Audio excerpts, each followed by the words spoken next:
Yeah, everyone's good. We've got everyone on deck this week. Went through a good review yesterday. Obviously learning the lessons from Saturday night, but our focus is on the very next moment. And taking those learnings and applying that straight away in the field session yesterday and today. So it's been two quality days. I thought the weather was good for us in terms of preparation for Saturday, but it's been a good 2 days so far. You control the game like that, where you finish the game the last 30, 35 minutes very strong. Do you believe that you can carry over that momentum into training and sort of that can propel your preparation into this week? Yeah, I think like walking off that field, I could tell that there was plenty of confidence in the group. And that was, I think, for us as players was to understand, the like what allowed us to get that ascendancy in the second half, to give ourselves that opportunity to be down their end, and I think it really came down to being probably more accurate in that second half, than we were in that first half. So those are good learnings for us, and as I said before, things that we've applied straight away in training. From a set piece perspective, when you get in the scrum numbers to as a front row, how important is that in a series like this, where you are sort of painting a picture in those referees' heads of dominance? So when you get those 50 calls, they can maybe turn your way. Yeah, I think those moments in the game is very important. We were quite happy with our scrum. Like, we knew it was going to be a tough battle up front with the quality of front rows that they have, both starters and off the bench. But we thought that we did a good job there in the scrum, and we know that it's going to be a tough battle again. On Saturday. I think the other set piece in terms of line out was probably an area that we can improve on. Things as a forward pack that we've spoken about.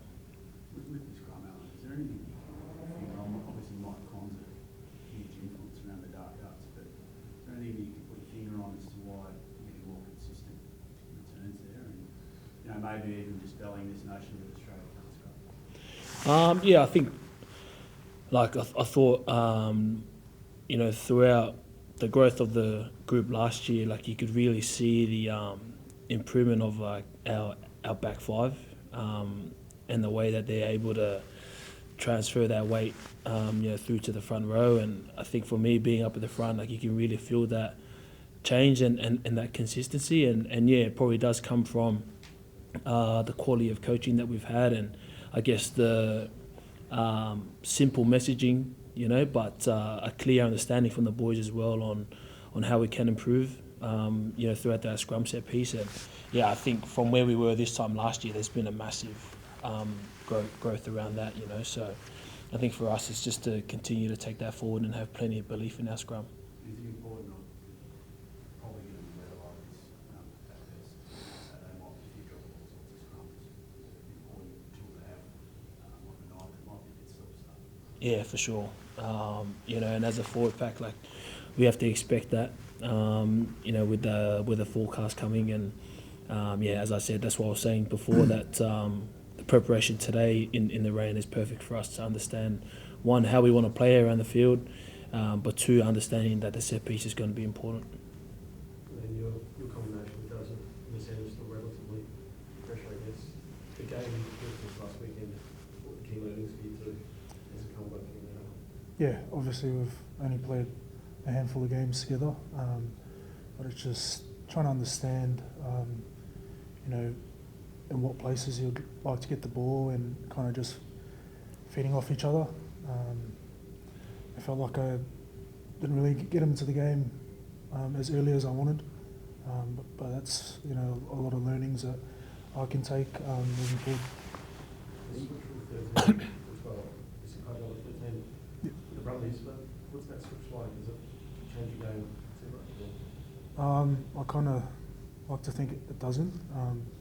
I think it's just a number on the back where I'm in tighter, but I kind of try to play the same as if I was playing 13. Obviously, I'm defending a bit, but nothing changes in terms of how I want to play and the way I want to go about playing footy. The way that they defended those outside channels, do you see some opportunities there that you can take into this week that perhaps you weren't ready for in the first game? I think, we knew there were opportunities with their line speed and how they want to kind of attack us in defence. But I think just being able to pull the trigger when the opportunity comes and just being able to back our ability to pull the trigger. A few times I think we were just conservative and held the ball where there's opportunities out wide. It's going to have to be a pretty brave approach when Alan touches on the rain. Do you still like to have that attacking mentality if it's closing down? If it's smashing down, then obviously we're going to have to tighten up a bit. But yeah, nothing will change for us. Just a question to both of you. In terms of that first game, there was a big question about whether the Wallabies were a bit underdone compared to the opposition with some of the leading games, the opposition playing more warm-up games. Do you have a sense of that at all, that you could have been underdone heading in? No, I thought that we were well prepared. Like throughout the number of training sessions that we had together, and obviously we weren't perfect against Fiji, and there was definitely areas in the game, that we picked up and that we learned from coming off that first game, So, I think we prepared hard. Like we met straight after the Super Rugby finals. Hit the ground running straight away, and I thought that every session that we had was intentional around everything that we wanted to put in the park, for game one. So, I think if anything, we do know that it's only been our second game together, and with that second half that we had, there's plenty of confidence for us moving forward. Just one of the crowd as well. I think there's some talk about 80,000, maybe even more. So many British fans will be in the house. How do you approach that, knowing that size crowd that maybe this squad hasn't played in front of a crowd like that before? I think it almost gives you a lift. Like standing in the tunnel and you. Before we walked out at Suncorp, you've been held there for 10 seconds, and I'm lucky I'm towards the front, and you could just hear the roar of the crowd. Like, man, that gives you a lift, and like with all the lighting effects that come on, man, it was an awesome experience, So I think it was a great experience for our whole group, especially for some of our young lads as well. And those are the moments where you're walking out that you just need to trust yourself, trust the preparation.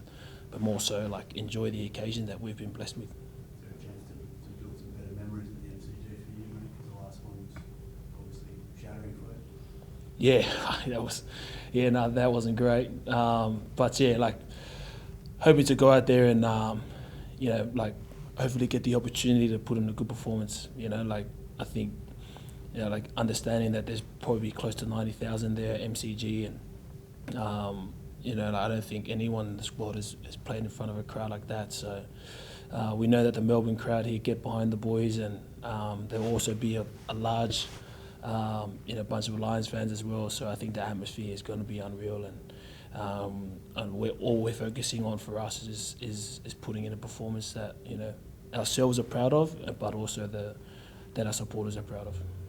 And do you feel moving to 12, that your role changes as far as the expectation of you all playing a bit more, or running a bit more, like people talk about trying to get Joseph into the game? Do you take that responsibility on yourself as well, or like how does that sit with you?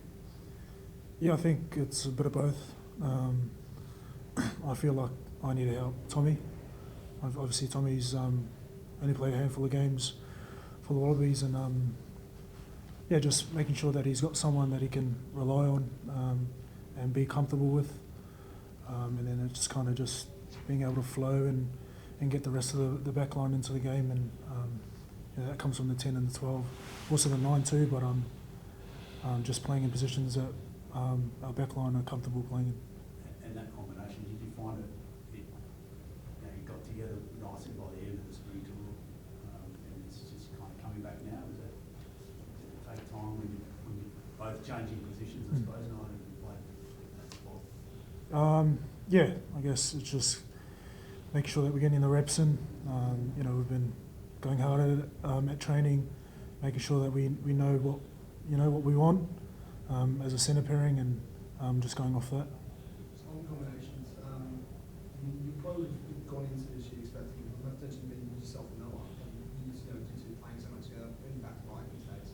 How do you go about trying to build that combination with Tom in such a short period of time?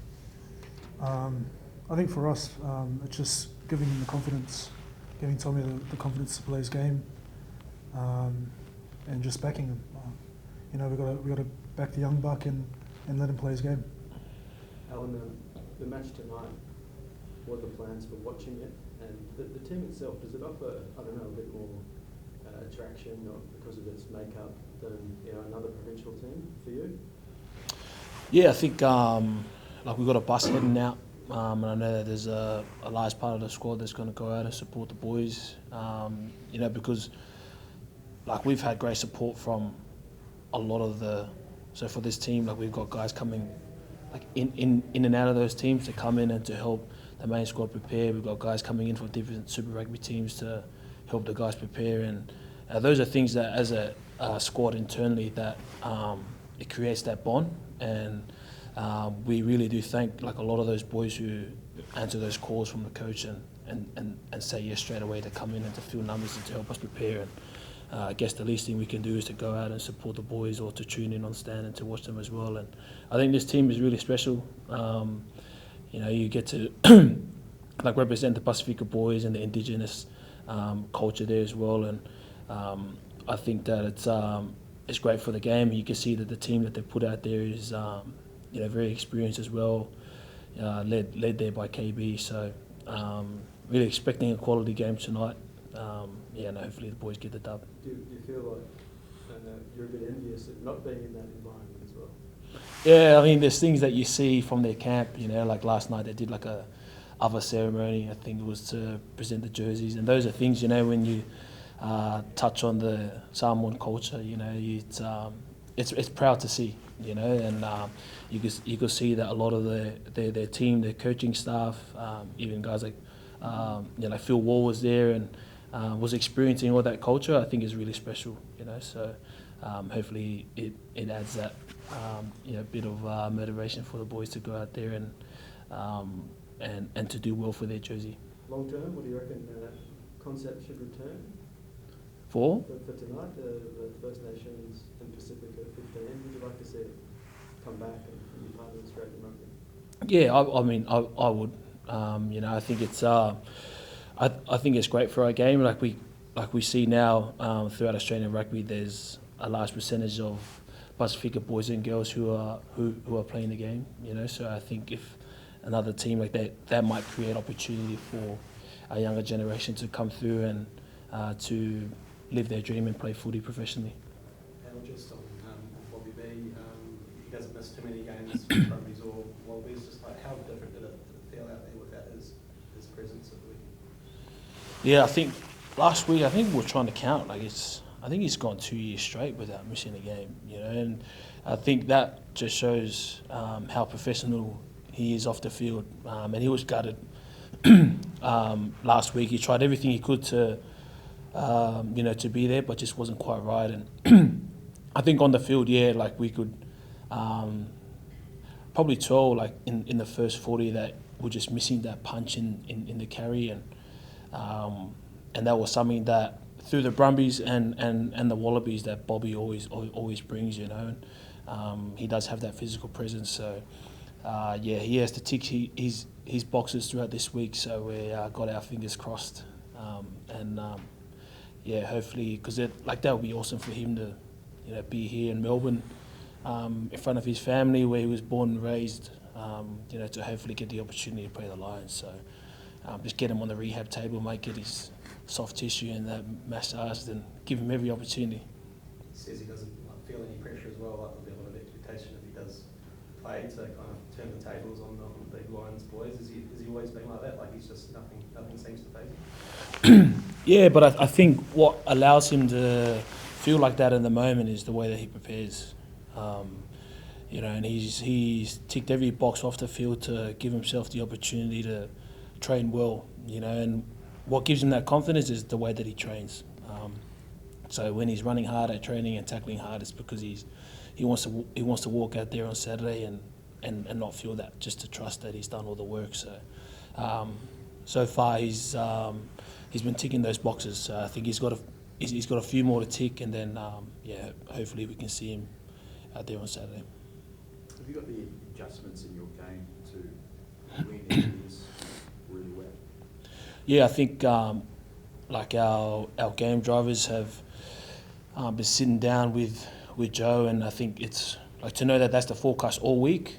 I think that helps with our preparation to be able to, put it on the park today, yesterday, on Thursday, and then get a good understanding of, how we want to play. I think the hardest is when it's probably sunny all week and then it pisses down on Saturday. So, I think you're seeing our game drivers, our 10s, our 9s. They're always meeting, they're always having those conversations with Joe, and trying to see where, tactically where we want to play and how we want to play.